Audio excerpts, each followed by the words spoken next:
மாண்புமிகு தொழிலாளர் நலன் திறன் மேம்பாட்டுத்துறை அமைச்சர் அவர்கள்.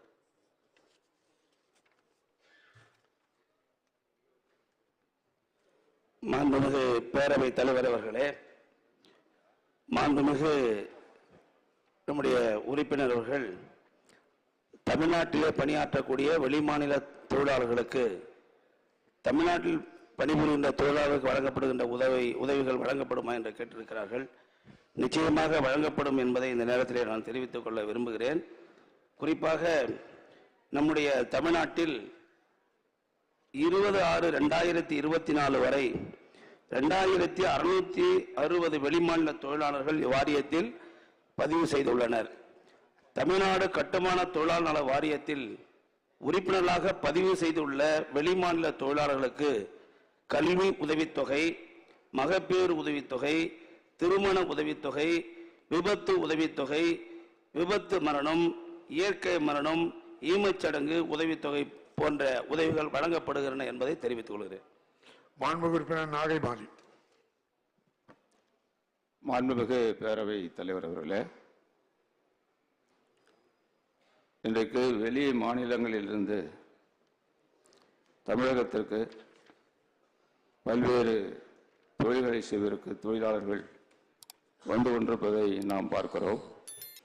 ஆகவே தமிழக தொழிலாளர்களுக்கு வழங்கப்படுகிற, நமது தொழிலாளர்களுக்கு, இந்த மண்ணியை சார்ந்த தொழிலாளர்களுக்கு வழங்கப்படுகிற இந்த உதவிகளை புலம்பெயர்ந்த தொழிலாளர்களுக்கும் வழங்குவதற்கு அரசு நடவடிக்கை எடுக்குமா என்பதையும், அதேபோல புலம்பெயர்ந்த தொழிலாளர்களுக்கு ஏற்கனவே நடைமுறையில் பல சட்டங்கள் இருக்கிறது. அந்த சட்டங்கள் தற்போது நடைமுறைப்படுத்தப்படுகிறதா என்பதையும், அதேபோல புலம்பெயர்ந்த தொழிலாளர்கள் குறித்த ஒரு கொள்கையை நமது அரசு உருவாக்க நமது அரசு ஏதாவது நடவடிக்கை எடுத்து வருகிறதா என்பதையும் தங்கள் வாயிலாக நான் கேட்டு அமர்கிறேன். மாண்புமிகு அமைச்சர் அவர்கள்.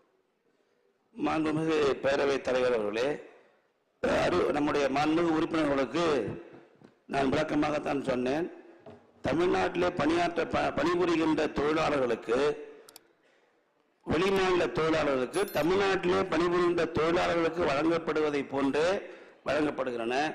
குறிப்பாக சொல்ல வேண்டும் என்று சொன்னால், நம்முடைய மாண்புமிகு முதலமைச்சர் அவர்கள்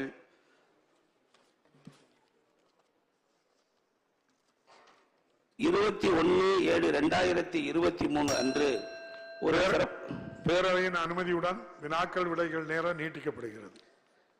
மாண்புமிகு நம்முடைய முதல்வர் அவர்கள் வெளிமாநிலத்திலிருந்து நம்முடைய மாநிலத்திலே பணியாற்றக்கூடிய தொழிலாளர் ஒருவர் இறந்துவிட்டால் அவரது உடலை அவருடைய சொந்த ஊருக்கு எடுத்து செல்வதற்கு விமானம் மூலமாகவோ அல்லது ஆம்புலன்ஸ் மூலமாக எடுத்து செல்வதற்கு, அதற்கு அவருடைய உறவினர்கள் இருக்கின்ற இடத்திற்கு எடுத்து செல்கின்ற அனைத்து தொகைகளையும் வழங்குவதற்குரிய ஒரு உத்தரவினை வெளியிட்ட முதலமைச்சர் தான் நம்முடைய முதலமைச்சர் என்பதை நான் இந்த நேரத்தில் தெரிவித்துக் கொள்ள விரும்புகின்றேன். அது அதிகபட்சமா 1 லட்சம் ரூபாய் வரலையும் வழங்குறோம். அது என்றைக்கு வெளியிடப்பட்டது என்றால் 21/7/2023 அன்று வெளியிடப்பட்டது என்பதை மாண்புமிகு உறுப்பினர்களுக்கு தெரிவித்துக் கொள்ள விரும்புகின்றேன். வெளிமாநிலத்திலிருந்து இங்கே பணியாற்றக்கூடிய தொழிலாளர்கள் அவங்க இணையதளத்தில் பதிவு பண்ணணும். குறிப்பாக மாவட்ட அளவில் தொழிலாளர் நல அலுவலகங்கள்ல, தொழிலாள பாதுகாப்புத்துறை அலுவலகங்கள்ல, மாவட்ட நிர்வாகம், தமிழ்நாட்டில் இருக்கக்கூடிய அனைத்து மாவட்ட நிர்வாக அலுவலகங்கள்ல வேலை அளிப்போர் அவர்கள் மூலமாகவும் இதுவரையில 8,37,540 பேர் பதிவு செய்திருக்கிறார்கள் என்பதை நான் தெரிவித்துக் கொள்ள விரும்புகின்றேன். மாண்புமிகு உறுப்பினர் நாகைமாலி. மாண்புமிகு பேரவைத் தலைவர் அவர்களே, புலம்பெயர்ந்த தொழிலாளர்களுக்கு நமது அரசு செய்கிற பல காரியங்களை பற்றி நம்முடைய தொழிலாளர் துறை அமைச்சர் இங்கே பதிவு செய்திருக்கிறார். இருந்தாலும் கூட நானும் என்னுடைய கருத்துக்களை இங்கே பதிவு செய்ய நான் விரும்புகிறேன். அதை செழுமைப்படுத்துகிற முறையில் என்னுடைய கருத்துக்களை நான் பதிவு செய்ய விரும்புகிறேன். முதலில் புலம்பெயர்ந்த தொழிலாளர்களை விடாமல் பதிவு செய்கிற ஏற்பாட்டை நாம் செய்ய வேண்டும். பதிவு செய்ய வேண்டும். அவர்கள் என்ன வேலை செய்கிறார்கள், எங்கு வேலை செய்கிறார்கள் என்பதை கண்டறிந்து அதையும் நாம் பதிவு செய்கிற ஏற்பாட்டை தொழிலாளர் துறை செய்ய வேண்டும். குறிப்பாக இவர்களுக்கு நாம் எவ்வளவுதான் சில காரியங்களை செய்திருந்தாலும் கூட நமது தமிழக தொழிலாளர்களைப் போல சட்ட பாதுகாப்பு இல்லாமல் அவர் பணியாற்றிக் கொண்டிருக்கிறார்கள் என்பதை இந்த மாமன்றத்தின் கவனத்திற்கு நான் கொண்டு வருகிறேன். இவர்களுக்கு எந்த வேலை நேரமும் கிடையாது. நீண்ட நேரம் அவர்கள் பணியாற்றுகிறார்கள். எவ்வளவு நேரம் பணியாற்ற வேண்டும், எத்தனை மணி நேரம் பணியாற்ற வேண்டும் என்கிற அந்த பணி நேரம் அவர்களுக்கு இல்லாமலே பணியாற்றிக் கொண்டிருக்கிறார்கள்.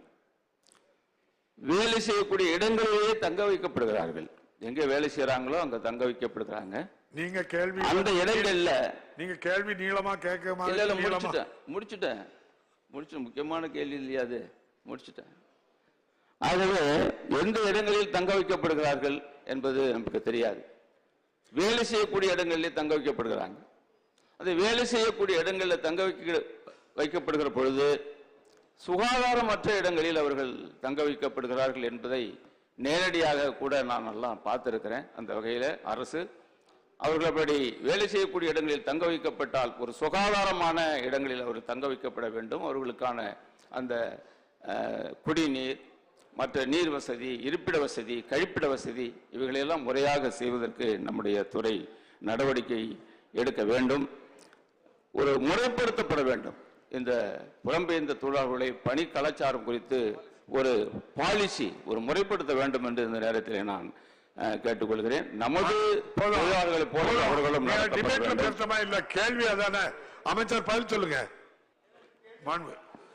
மாண்புமிகு பேரவைத் தலைவர் அவர்களே, தொழிலாளர் நல சட்டங்களான 1923ஆம் ஆண்டு பணியாளர் இழப்பீட்டு சட்டம், 1936ஆம் ஆண்டு சம்பள பட்டுவாடா சட்டம், 1947ஆம் ஆண்டு தொழில் தகராறு சட்டம், 1961ஆம் ஆண்டு மகப்பேறு நல சட்டம், 1948ஆம் ஆண்டு குறைந்தபட்ச ஊதிய சட்டம், 1936ஆம் ஆண்டு சம்பள பட்டுவாடா சட்டம், 1981ஆம் ஆண்டு பிழைப்பூதிய சட்டம், 1965ஆம் ஆண்டு மிக ஊதிய சட்டம், 1948ஆம் ஆண்டு கட்டிட சட்டம், 1996 ஆகிய சட்டங்கள் புலம்பெயரும் தொழிலாளர் உட்பட அனைத்து தொழிலாளர்களுக்கும் பொருந்தும் என்பதை தங்களுக்கு தெரிவித்துக் கொள்ள விரும்புகிறேன்.